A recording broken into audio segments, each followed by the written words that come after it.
जी नमस्कार दोस्तों, स्वागत है सारे लोगों का। उम्मीद करते हैं आप लोग खुश हैं, तंदुरुस्त हैं, मजबूत हैं।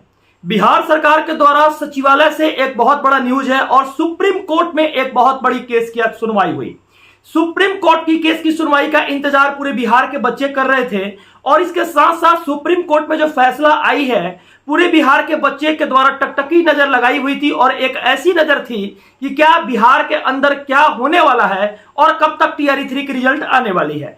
इस विषय वस्तु के ऊपर मैं चर्चा करूंगा। इसके साथ साथ मैं बता देता हूं कि बिहार सरकार कोई ऐसा बहाली नहीं है शिक्षक फंसाने के लिए, ऐसा वह माध्यम से नियमावली बनाती है जिस माध्यम के अंदर, उस कंडिका के अंदर कोई ना कोई उस माध्यम को, उस कंडिका को लेकर कोई सुप्रीम कोर्ट जाता है, कोई हाई कोर्ट जाता है। यह लगातार एक दिन की बात नहीं है, यह बात लगातार 2011 से हो रही है। इस 2011 के बाद से लगातार बिहार सरकार का जो भी नियमावली बना है, कोई ऐसा नियमावली नहीं है जिसके ऊपर बिहार सरकार खुद केस नहीं करवाई हो।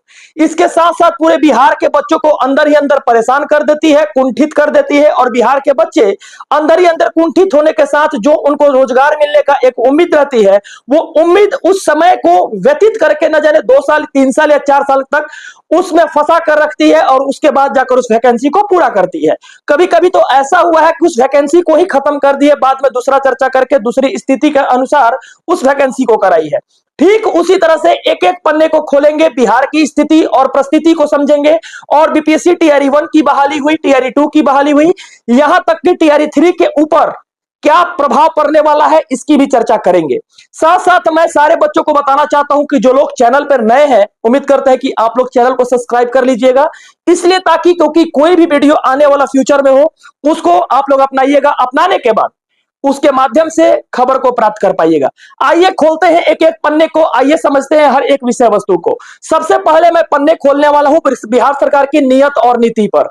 बिहार सरकार का नियत और नीति ऐसी है कि जब भी कोई नियमावली 2012 आई, चाहे न्यू एजुकेशन पॉलिसी के तहत 2020 की नियमावली आई, कोई भी नियमावली हो, उस कंडिका को ले जाकर कोर्ट में चैलेंज किया जाता है, चाहे कोई भी बच्चे हो। एक केस ऐसी थी जो सुप्रीम कोर्ट के अंदर लगी हुई थी। यह केस केवल एक बच्चा के लिए ही नहीं, बल्कि पूरे बिहार के बच्चे को प्रभावित करने वाली केस थी। इस केस के अंदर बिहार के बीटेट के द्वारा, अरुण कुमार जी के द्वारा यह केस किया गया था, पेटिशनर्स है उनके द्वारा जो केस किया गया था, जिस केस का नाम सीटेट एक्ट केस है। आइए समझते हैं सीटेट एक्ट केस क्या होती है और सीटेट एक्ट केस में आखिर इसका आज क्या सुनवाई हुआ है, उस सुनवाई के ऊपर भी चर्चा करेंगे। वकील साहब का क्या बोला गया था और जज साहब का क्या प्रति उत्तर आया और आने वाला समय में इसके ऊपर क्या प्रभाव पड़ेगा। पूरे बिहार के बच्चों को द्वारा टकटकी लगाई नजर सब कोई देख रहा है, पटना से लेकर दिल्ली तक और पूरे देश के 2800 राज्य के अंदर जो लोग TRE-3 में फॉर्म अप्लाई किए हैं, उन सारे लोगों की नजर आज सुप्रीम कोर्ट के ऊपर थी। इस सुप्रीम कोर्ट की केस की सुनवाई आखिर क्या है, किस तरह से है। देखिए, सबसे बड़ी समस्या यह है कि बिहार में जब TRE-1 की बहाली हुई थी, आपने देखा होगा कि जो हिंदी भाषी क्षेत्र है, जैसे झारखंड है, उत्तर प्रदेश है, उसके अलावा एक बंगाली लैंग्वेज को रखा गया था बिहार में कि बंगाली वाले भी आकर यहां पर एग्जामिनेशन दे सकते हैं, जो बिहार से सटे हुए थे। इसके साथ साथ आप देखे होंगे ओडिया को, तेलुगु को, इस सब चीज को, मराठी को नहीं रखा गया था, लेकिन बिहार से सटे हुए राज्य के जो क्षेत्र थे उनकी एक लैंग्वेज रखी गई थी, उसमें भाषा की चर्चा की गई थी और BPSC-1 में उनकी एग्जामिनेशन भी कराई गई या TRE-2 में भी कराई गई। इसके साथ साथ में बहुत बड़ी एक समस्या क्रिएट होकर खड़ी हो गई कि 25 स्टेट ऐसा है जहां पर सीटेट अलाउ नहीं है। एग्जाम्पल में दे देते हैं, राजस्थान, पंजाब, कर्नाटका हो गया, तेलुगु हो गया, उड़ीसा हो गया, असम हो गया, वह बहुत सारे क्षेत्र ऐसे हैं। लेकिन बिहार और उत्तर प्रदेश, इसके साथ साथ उत्तराखंड, ये 3 स्टेट ऐसे हैं जो सीटेट को लेती है। इसके अलावा कोई स्टेट ऐसा नहीं है जहां तक कि सीटेट के आधार पर बहाली कराए। अपने क्षेत्र के रीजनल लैंग्वेज को देखते हुए उन लोग को हमेशा रीजनल लैंग्वेज पर ध्यान देते हैं और स्टेट TET कराते हैं। इसी मामले में बीटेट वाले जितने कैंडिडेट थे वो गए थे सुप्रीम कोर्ट में कि बिहार के अंदर भी रीजनल लैंग्वेज है और रीजनल लैंग्वेज के आधार पर बहाली की जाए। इसके साथ साथ बिहार के बच्चों के द्वारा यह कहा जा रहा है, बिहार के जो पेटिशनर्स अरुण कुमार हैं, उनके द्वारा कहा जा रहा है कि ये जो बहाली है 2019 या 20 में जब ये केस पटना हाईकोर्ट में की गई थी, संजय करोल जी के नेतृत्व में यह एक बहुत बड़ी पॉइंट हुई थी। 38A के तहत बिहार सरकार केवल पेंशन संबंधित कानून बना सकती है और परिवर्तन, एक बहुत बड़ी परिवर्तन क्या कर सकती है, पेंशन के संबंधित कानून बना सकती है और दे सकती है ग्रेस, मतलब 1 to 5 में जिसको बोलते हैं कि अपग्रेड जैसे 1 to 5 में जो शिक्षक है 6 to 8 में भेज सकती है, प्रमोशन दे सकती है और पेंशन दे सकती है और प्रमोशन दे सकती है। उसके अलावा उसको मिनिमम क्वालिफिकेशन देने की, क्वालिफिकेशन करने की उसकी अधिकार नहीं है। लेकिन उस अधिकार में जाकर बिहार सरकार यह बात करने की दावा करती है कि नहीं, हम सीटेट पर एग्जामिनेशन लेंगे और सीटेट पर ही बहाली कराएंगे, यह मानना बिहार सरकार का है। लेकिन सुप्रीम कोर्ट में अभी तक 25 स्टेट की जो जजमेंट है वो जजमेंट स्टेट टीईटी कराया जाता है, क्योंकि टीईटी यह शिक्षक का एक नौकरी नहीं होता है। शिक्षक जो होते हैं समाज के अंदर रहने वाले व्यक्तियों में एक अलग मानसिकता, एक अलग एक स्कीमा डेवलप करते हैं ताकि बच्चे आगे चलकर अपनी मार्ग प्रशस्त कर सके, अपनी मार्ग के अनुसार कार्य कर सके। इस मार्गदर्शन में, इस कार्य के अंदर शिक्षक की नौकरी जिस जगह पे, जिस रीजनल लैंग्वेज के अनुसार शिक्षक है, उस रीजनल लैंग्वेज के अनुसार बच्चे को पढ़ा सकते हैं, उसके आधार पर शिक्षा दे सकते हैं। क्योंकि जो छोटे मोटे नन्हे मुन्ने बच्चे होते हैं वो एक मातृभाषा में सीखना उनकी बहुत बड़ी एक आधिपत्य होती है। और सबसे बड़ी चीज ये होती है कि मातृभाषा के साथ आत्मसात करके वो बच्चे अपनी पढ़ाई को पूरा करते हैं। इसलिए मातृभाषा वाले शिक्षक ही रहते हैं, तो वहां पर बच्चे को समझाने में भी कोई तरह का दिक्कत नहीं होती है।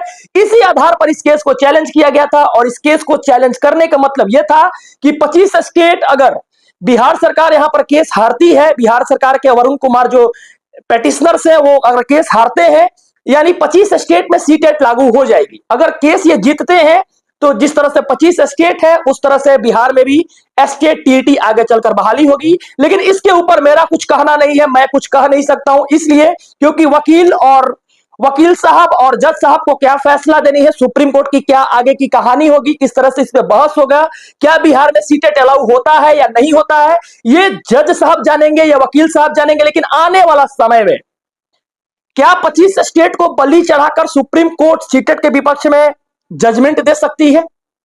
क्योंकि नौकरी नहीं है, ये स्कैट की नौकरी नहीं है, ये एक इमोशन है, बच्चों का इमोशन है। मान लीजिए कि आ गया कोई दिल्ली का बच्चा 1 to 5 में पढ़ाने के लिए, तो वो बच्चे को किस तरह से पढ़ाएगा? यार मैं तेरे को समझा रहा हूं, तू समझ नहीं रहा है, मैं तेरे को बता रहा हूं, तू समझ नहीं रहा। अब बच्चा है भोजपुरी भाषी, ए सर नहीं के बुझात का करी यार, तू एबीसीडी पढ़ा कर, क ख ग घ पढ़ा कर, क ख ग घ अंगा बोला कर, ऐसे बोलेगा तो तू सीख लेगा।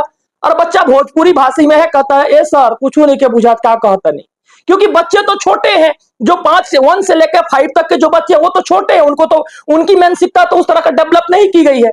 चाहे चाइल्ड डेवलपमेंट पेडागोजी में आप लोग पढ़े होंगे, चाहे स्किनर बोले होंगे, जीन पियाजे बोले होंगे, एडवर्ड बंडूरा बोले होंगे, इसके साथ साथ बहुत सारे गेने के अनुसार बोला होगा, क्रू एंड क्रू के अनुसार बोला होगा, सीयरमैन के अनुसार बोला होगा। बहुत सारे ऐसे वैज्ञानिक हैं जिन्होंने अपना अपना तर्क दिया। उस तर्क के आधार पर अगर देखा जाए तो रीजनल लैंग्वेज को सुप्रीम कोर्ट में ऑलरेडी 25 जगह पर उनके 25 स्टेट में उनके अनुसार जजमेंट दे चुकी है।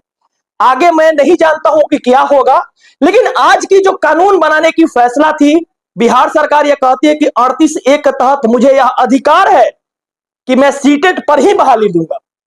लेकिन जो अरुण कुमार गए हैं वहां पर सुप्रीम कोर्ट, उनका कहना है कि नहीं, 25 स्टेट में जो केस हुई है वो लोग जीते हैं रीजनल लैंग्वेज के आधार पे या और चीज के आधार पे, तो उन लोगों को जिस तरह से मौका स्टेट टीईटी लेने की है उसी तरह से बिहार में भी होना चाहिए। लेकिन आगे देखिए बिहार सरकार की क्या नीति निर्देशक तत्व है, और इस नीति निर्देशक तत्व में हमारी आपकी कोई कमेंट नहीं है, क्योंकि सुप्रीम कोर्ट की क्या फैसला होगी आने वाला समय में। डेट मिल चुका है 15 अक्टूबर का, 15 अक्टूबर के दिन क्या आगे फैसला किया जाएगा, इसके ऊपर 15 अक्टूबर को ही चर्चा किया जाएगा जब फैसला आएगी। लेकिन इस पे हमारी कहना यही है कि बिहार सरकार से मैं हाथ जोड़कर नम्र निवेदन करूंगा कि अगर आपको कोई तरह का दिक्कत महसूस हुआ था 2020 में ही, तो आपको टीईटी जिस तरह से एसएसटी में आप देखे होंगे, सॉरी एसटीईटी में आप देखे होंगे, स्टेट टीचर एलिजिबिलिटी टेस्ट में आप देखे होंगे कि 30 सब्जेक्ट का एसटीईटी हुआ था, मैथिली, भोजपुरी, मगही सबका हुआ था। क्या इसके आधार पर बीटेट नहीं हो सकता था? अगर आप बीटेट ले लिए रहते तो आज बिहार के बच्चों को तो ये दिक्कत नहीं होती, या देश के बच्चे जो भी अप्लाई करते उनको तो दिक्कत नहीं होती। लेकिन बंगाल का आपने चर्चा किया, बंगाल का तो आपने ले लिया, लेकिन बच्चे आए हैं तमिलनाडु से, बच्चे आए हैं दिल्ली से, बच्चे आए हैं पंजाब से पढ़ाने के लिए, बच्चे आए हैं उन जगह से जहां पर उनका जो भाषा है 1 to 5 में वो बोल नहीं पाते हैं और बच्चा समझ नहीं पाता है।